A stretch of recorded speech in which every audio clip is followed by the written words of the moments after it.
Kalau di Inavan ada yang namanya Rida, di Jakarta Van saya membayangkan kalau ada yang namanya Hilman Sitohang yang sekarang di Spesies di Singapura mau balik, kita gaji yang cukup, saya yakin pasti ini juga akan jalan. Kalau ini jalan, apa artinya? Artinya adalah satu, kita tidak lagi bergantung pada pendapatan konvensional untuk anggaran pendapatan daerah Jakarta, yaitu dari pajak dan retribusi. Assalamualaikum warahmatullahi wabarakatuh. Salam sejahtera kita semua. Yang saya hormati Pak Sidarto, senior saya, Bapak Agus Suryana, Pak Ahok, Pak Nurul, Mas Budi Kamil, Pak Jarod, Pak Tengah Sanudin, Pak Sonoris, dan para jenderal TNI Polri yang hadir, dan terutama ibu-ibu Ahoker yang sangat solid dan luar biasa, yang betul-betul saya hormati.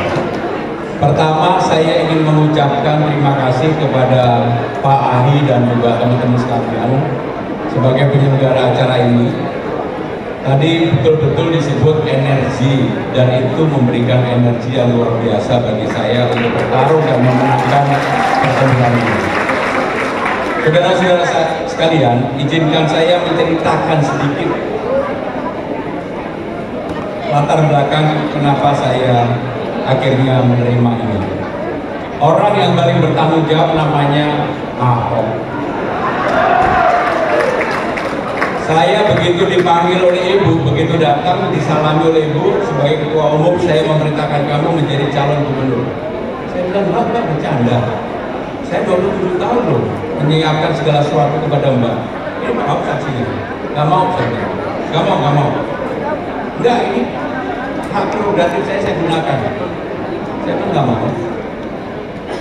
Kenapa nggak mau? Saya yang memerintahkan. Saya ini ketua umum kamu atau bukan? Nggak mau. Ya udah, kamu telepon istrimu dulu. Bener-bener saya telepon istri seperti yang diceritakan Pak Ahok tadi. Istri saya juga langsung bilang, enggak, ngapain? Karena dikasih waktu 30 menit, saya nggak buru-buru balik. Saya teleponlah presiden. Apapun saya harus profesional dan hormat kepada presiden yang saya bantu. Saya telepon kepada presiden, Bapak Presiden, saya diamanai ibu untuk menjadi calon gubernur Jakarta. Beliau ketawa ngakak seperti yang saya ceritakan. Udahlah Mas, ambil saja, itu amanah. Akhirnya nggak ada titik temu. Sorenya saya datang lagi ke presiden. Tapi waktu pulang dari ibu, saya juga bilang, Mbak, saya nggak mau. Mbak nggak fair sama saya. Nggak banyak orang yang berani bilang begitu ke Ibu Mega. Saya karena sudah 27 tahun, bahkan sudah 28 tahun dengan beliau. Saya bilang, Mbak nggak fair sama saya. Selama ini apa sih yang saya kurang dari Mbak? Semua yang Mbak tugaskan saya kerjakan.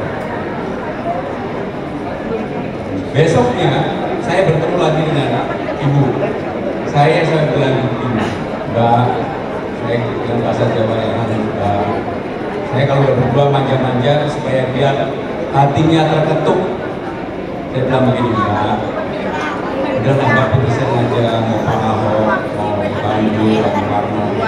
Saya bertanggung jawab untuk pendanaan. Wah, marah-marah. Kamu, saya ini ketua umum kamu. Jadi udah gak ada negosiasi. Maka saya pulang, saya kontak Bandul, Bang, ke rumah kita ketemu jam 7.30. Jam 7. Begitu saya ketemu Bandul, saya tanya sama Bang, Abang kan sudah anggota DPR RI terpilih. Kalau maju kan Abang harus mundur. Beliau bilang, saya siap ya Mas, berani dan maju.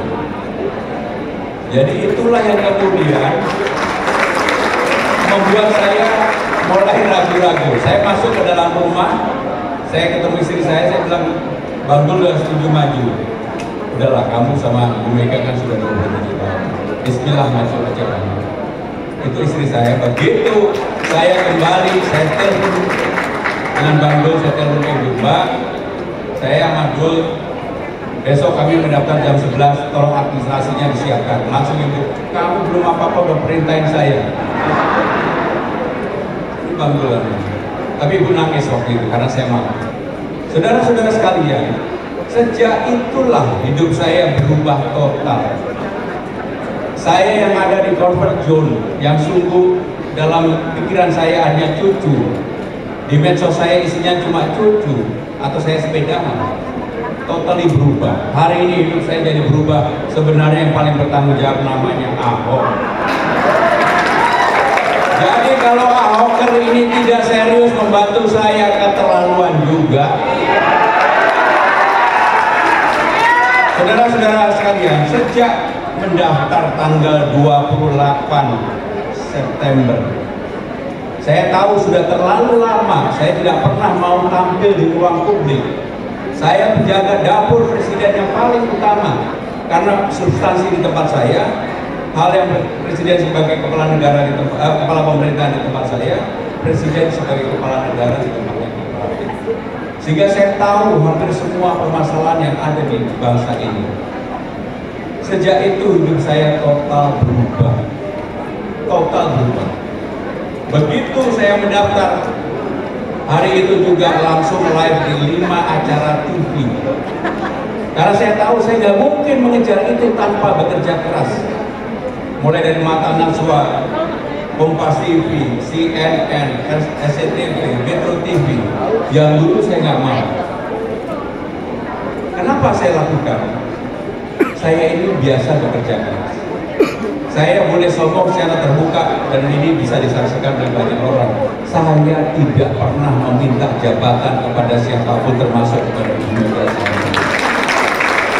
Saya dipilih menjadi wakil sekjen karena saya yang membuat anggaran dasar anggaran rumah tangga partai pada waktu itu bersama tokoh-tokoh senior seperti Pak Sabang Sirait, Teo Sarani, Imam Munjia, Tato Sudiro. Semuanya tua-tua, saya yang muda sendiri pada waktu itu. Karena terpilih menjadi wakil sekjen, menjadi sekjen, dan seterusnya sampai hari ini saya terus. Maka dengan ini saudara-saudara sekalian, begitu saya keliling turun ke bawah, saya hari itu juga saya tangis melihat bagaimana persoalan di bawah yang selama ini tidak pernah saya bayangkan sama sekali. Padahal saya perempuan yang menyiapkan kebijakan bagi presiden untuk di bawah. Ketika saya pergi ke Tambora, Taman Sari waktu itu dengan Pak Charles Honoris, yang terakhir kemarin ke Rumah Susun Tanah Tinggi, saya betul-betul nangis, saya nangis. Gak terbayang dalam hidup saya di Jakarta yang begitu dekat dengan pusat-pusat kekuasaan, ada kehidupan yang begitu beda, drastis, disparitas antara kaya dan miskin. Pak Ahok, sekarang tanpa Pak Ahok suruh, saya udah jatuh cinta kepada warga Jakarta, dan saya akan kerja keras, fight. Bahkan saya jadi sombong ketika di awal tanya Bang Yul, di mana mau orang bantu? Saya disurvei 0%. Nggak pernah ada satu lembaga survei pun nggak pernah menyebutkan nama saya. Karena saya nggak mau dan saya tidak ingin.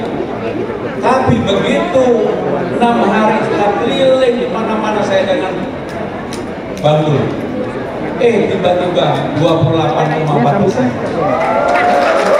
Dan saya yakin sebenarnya itu kontribusi terbesar dari Bang Yul. Kenapa dari Bang Yul? Saya kalau ke bawah mulai dengan bahasa yang sederhana. Siapa yang menjadi pendukungnya Zainab, ngacung, ibu-ibu biar bisa.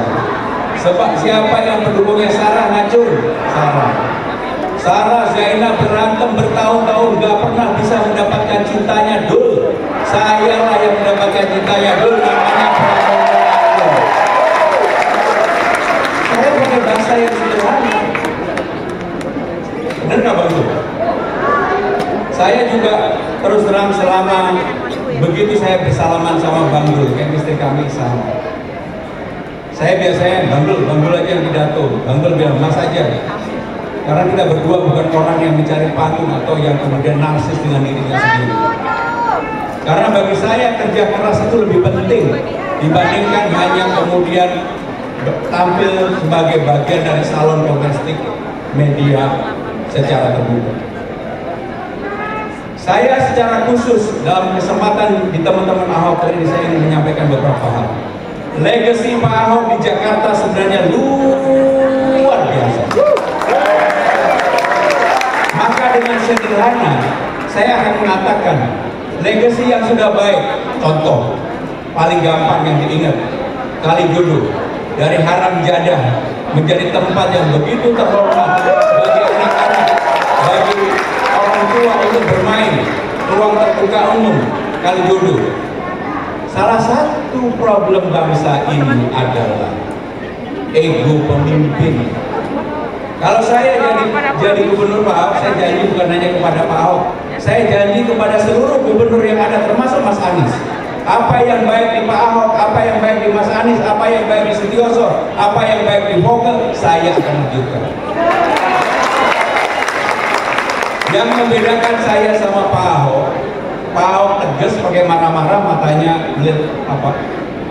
Terbelalak-belalak, walaupun kurang terbelalak.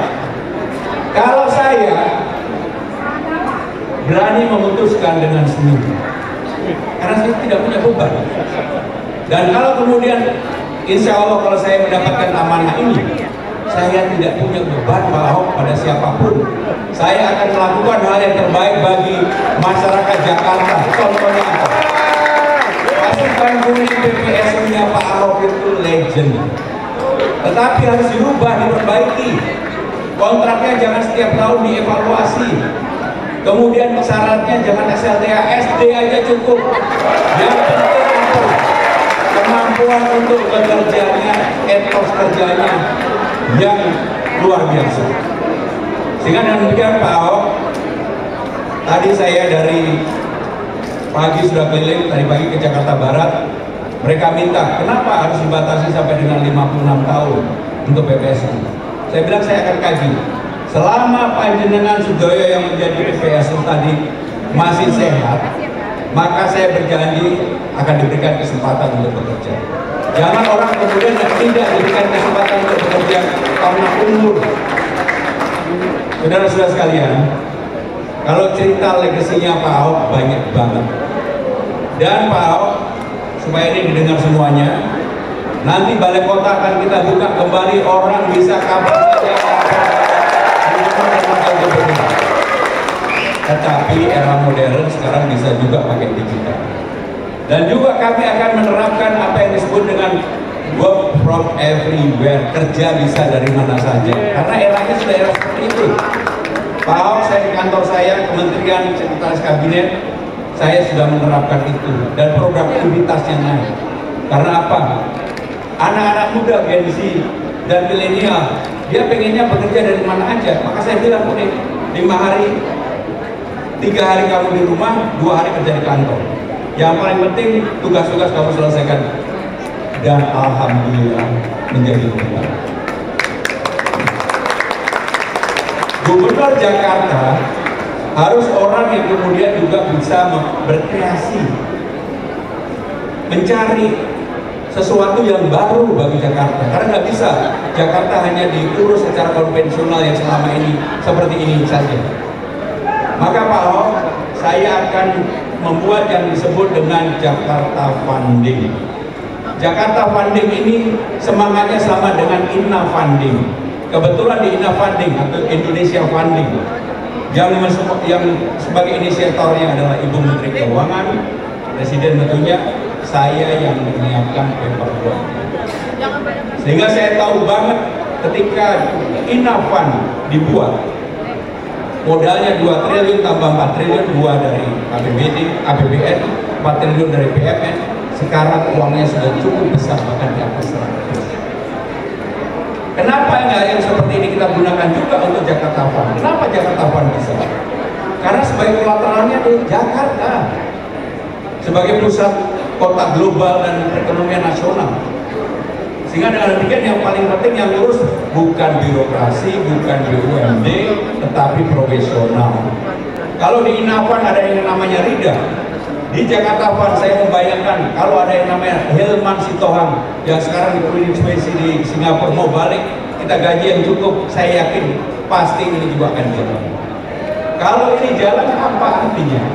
Artinya adalah satu, kita tidak lagi bergantung pada pendapatan konvensional untuk anggaran pendapatan daerah Jakarta, yaitu dari pajak dan distribusi.